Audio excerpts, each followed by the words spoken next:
Mega city અમદાવાદમાં ગુનાખોરીનું પ્રમાણ દિન પ્રતિદિન વધી રહ્યું છે। ગુનાખોરીને ડામવા માટે પોલીસે એક નવો કિમિયો અજમાવ્યો છે। ગુનેગારોને પકડવા પોલીસે એક ઓનલાઈન સર્વિસની શરૂઆત કરી છે।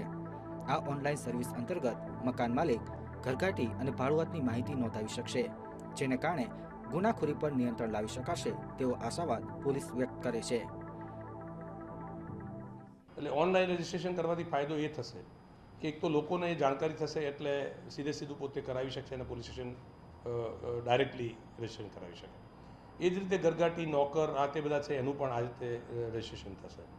એનાથી લોકોમાં એક અવેરનેસ, અત્યારે મેં જાહેરનામું બહાર પાડી પણ લોકોમાં હજુ પણ આ અવેરનેસ નથી। એક તો વધારે અવેરનેસ આવશે, સૌથી વધારે જે લોકોની રજિસ્ટ્રેશન થશે એટલે ગુનાખોરી પર એક કંટ્રોલ કરવામાં એક અમને સરળતા રહેશે। અમદાવાદના વિકાસની સાથે સાથે પરપ્રાંતીય લોકોની સંખ્યા પણ વધી રહી છે।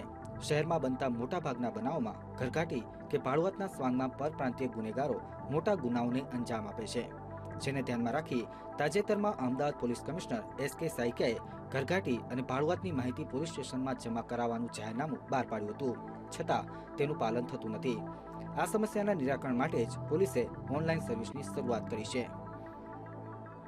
જે પ્રમાણની ગુનાખોરીમાં ટેકનિકલ સપોર્ટનો ઉપયોગ થઈ રહ્યો છે, એટલે એટલું જ ટેકનિકલ સપોર્ટ ડિપાર્ટમેન્ટ તરફથી પણ થાય એવો પ્રયત્ન કરવામાં આવી રહ્યો છે। પિનાકમાં MCR કાર્ડની અમે જે વ્યવસ્થા કરી છે, એમાં દરેક પોલીસ સ્ટેશનમાં તમે એમઓ વાઇઝ ક્લિક કરો એટલે આખી કોણ આવું કરે છે એને ફોટા સાથેની માહિતી તમને ઉપલબ્ધ થાય।